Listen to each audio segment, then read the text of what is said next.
Como trabalhar a leitura e a escrita do idioma inglês em sala de aula? Às vezes, as crianças não querem ler ou escrever na aula de inglês, elas ficam indispostas. A prática da leitura e da escrita, na verdade, se mostra de forma intimidadora. O desafio para nós, como educadores, seria como então viver essa prática de forma leve, significativa e produtiva? Que tal ler sobre coisas significativas ao invés de fazer como numa aula tradicional, seguindo um livro padrão que não tem nada a ver com o que o aluno gosta e no fim responder perguntas, né? Aquelas perguntas que é só para checar se ele assimilou, entendeu alguma coisa daquele livro que ele acha chato muitas vezes, né? Enfadonho, cansativo. Então, nessa aula tradicional, nós não temos aquele êxito, né? Fica algo até desanimador para a criança. Qual que é a nossa sugestão? Se o aluno é fissurado em Pokémon, por exemplo, que tal então pesquisar sobre aquele autor, né? Ou então o que as crianças de outros países acham e pensam sobre aquele desenho, pesquisar sobre quem inventou o Pokémon, a biografia, né? A curiosidade sobre o autor, outros desenhos do autor, algo que no fim os alunos têm interesse em conhecer mais, que seja relevante e o principal. Olha só, conversar sobre o assunto, saber, por exemplo, você faria algo diferente desse personagem? O que você achou do conteúdo? Fazer uma linha do tempo? O que você faria se você fosse esse autor? Você escreveria uma história diferente? Às vezes você pode pegar um material que o aluno adora mesmo, por exemplo, o futebol, né? E pedir para ele recontar em inglês. Outra coisa que o aluno pode fazer, além de recontar, é tentar recontar a história com algum erro engraçado, pedir para o professor encontrar o erro, ou vice-versa. O aluno pode trazer o material em português e antes de partir para o inglês, podemos fazer um pre-teaching, coletando palavras e traduzindo para formarmos aquele vocabulário léxico, né, relacionado àquele contexto, para que o aluno possa ir se ambientando e coletar o vocabulário pertinente àquele assunto que ele tanto gosta. Você também pode pegar textos em tiras e pedir para os alunos colocarem em ordem. Você pode tirar algumas partes do texto e pedir para os alunos completarem. Ou então, olha só que legal, pega um texto da internet mesmo, qualquer texto assim que tenha a ver, né, com o que a criança gosta, com o nível dela, e no meio você coloca um vocabulário sem sentido ou meio estranho para que o aluno consiga detectar e riscar tudo que não tiver dentro do contexto do texto. Então aqui são algumas ideias, né, temos muitas aqui. A leitura, ela não precisa necessariamente ser de livros, ela pode ser flashcards, usando acetatos coloridos. O importante é que a leitura seja feita de forma divertida, prazerosa. E olha só, uma coisa que dá super certo, é muito legal, é fazer momentos de teatro, pausando a história e imaginando o que acontecerá na próxima parte ou cena para estimular a imaginação ou criatividade. Depois de fazer isso, você volta naquela parte da história e compara para ver se o que aconteceu é parecido ou muito diferente do que vocês fizeram lá no teatro. Outra dica é usar a psicologia reversa, dizendo para os alunos: pessoal, leia somente o primeiro capítulo, não mais que isso, por exemplo. Então, essa dica aqui funciona muito porque eles vão sempre querer se sentir desafiados. É muito bacana também que os alunos possam escrever para alguém ler. Mesmo que seja uma receita, algo que os alunos leiam depois para a sala, ou então algo para publicar. Por exemplo, uma coletânea sobre as mulheres das famílias de cada criança. já que esse assunto é tão quente ultimamente. Também podemos trabalhar a escrita, dando dicas, escrevendo no ar, escrevendo na mão, na areia. É importante que as crianças saibam, por exemplo, escrever os dias da semana. Então, para trabalhar esse vocabulário de dias da semana, ao invés de simplesmente sair copiando aquele monte de consoantes assustadoras, como que a gente pode fazer? Tem os 7 dias da semana, mas qual que é o seu dia favorito? Então, a criança vai elencar os 3, 4 primeiros dias favoritos. Então, se é a sexta, ela já coloca o Friday. Se depois é o sábado ou a quarta, porque ela tem futebol, ela vai colocar na ordem dela, do que ela gosta dos dias da semana, né? Então, começar escrevendo seus dias favoritos da semana primeiro, mesmo que seja totalmente fora da ordem, não tem problema. O importante é que a criança venha imprimir sentimento, para que seja algo relacionado a memórias afetivas e algo que remeta a sensações boas, pois assim o registro dessa prática escrita vai ser muito mais significativo e prazeroso para a criança. Outra dica para trabalhar a escrita é por meio de ditados. Por exemplo, no qual, quando a criança concorda, ela escreve com letras grandes ou bastão. Mas se ela não concorda com a frase desse ditado, ela escreve com letras bem pequenininhas ou cursiva. Então, outra forma de fazer ditado é você dita uma frase para que ela troque ou substitua pelo gosto dela.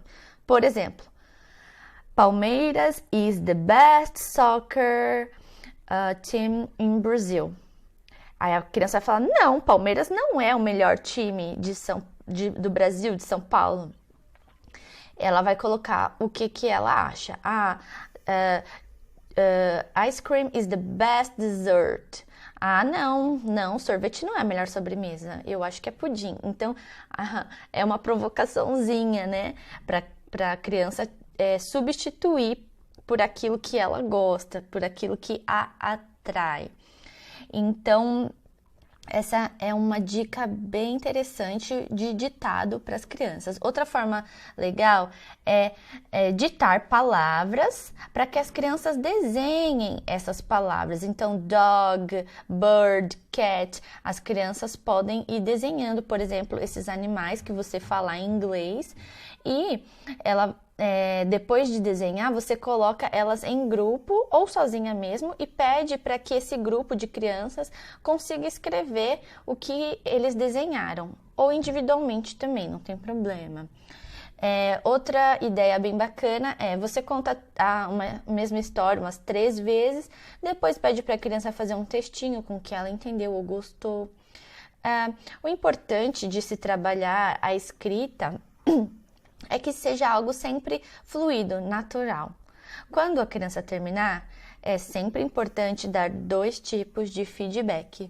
Um sobre gramática, pontuação, coerência, coesão, ortografia, sempre sinalizando para que ela descubra onde foi que ela errou.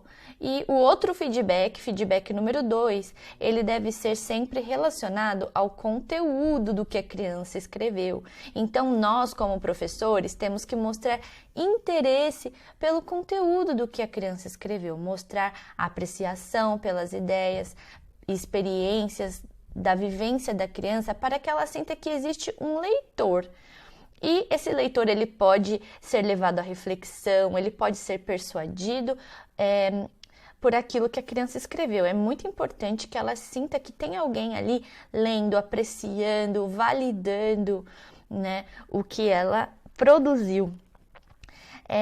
Uma ideia bacana também é fazer um livrinho da sala com temas de interesse em comum ou de algum passeio deles em grupo, para que a experiência com a escrita possa estar conectada a uma vivência real deles. Esse seria até um projetinho.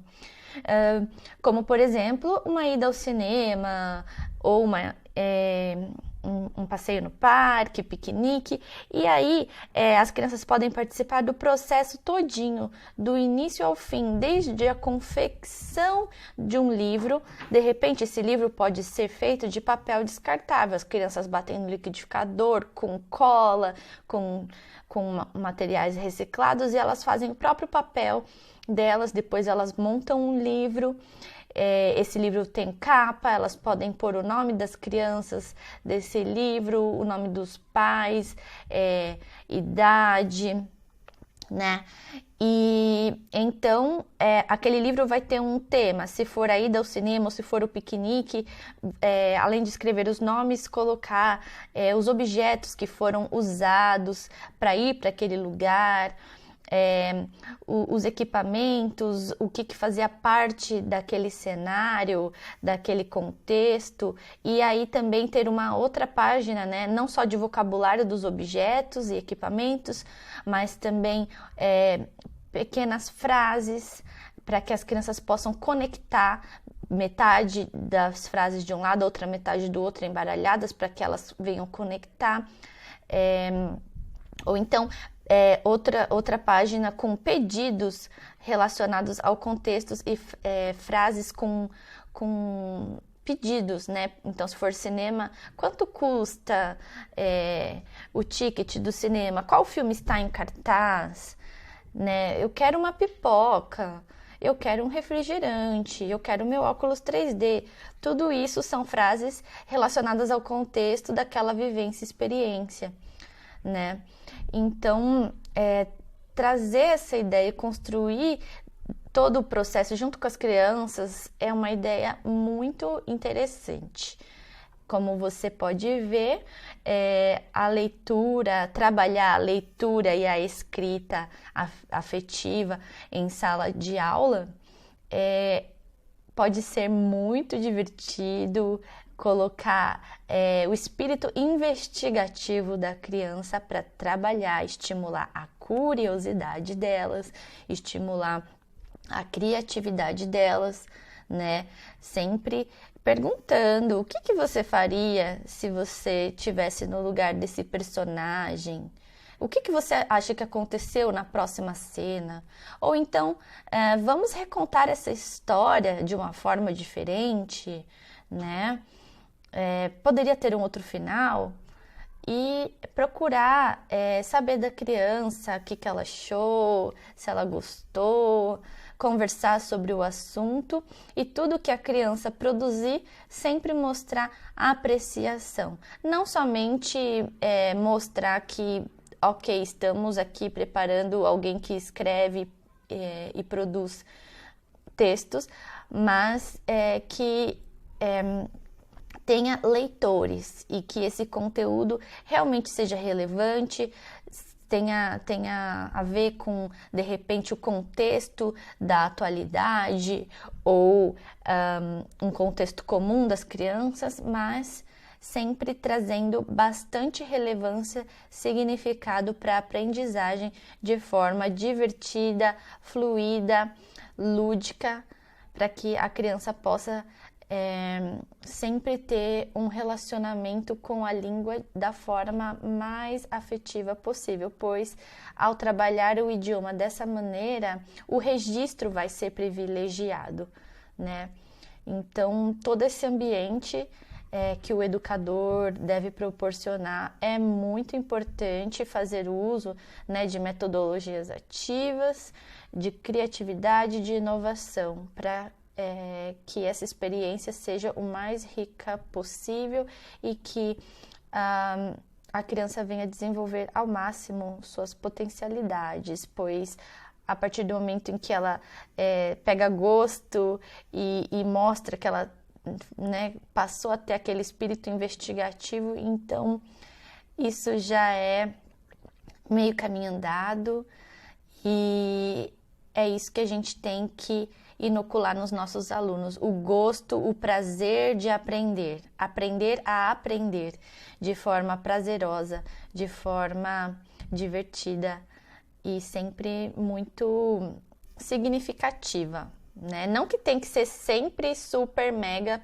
prazerosa, porque às vezes é dolorido, né? Crescer, evoluir é dolorido, exige sim dedicação, exige sim esforço, mas que sempre possamos estar trabalhando coisas que tenham relevância, significado e interesse dos nossos alunos, da forma mais criativa possível. Essa é a nossa dica para vocês.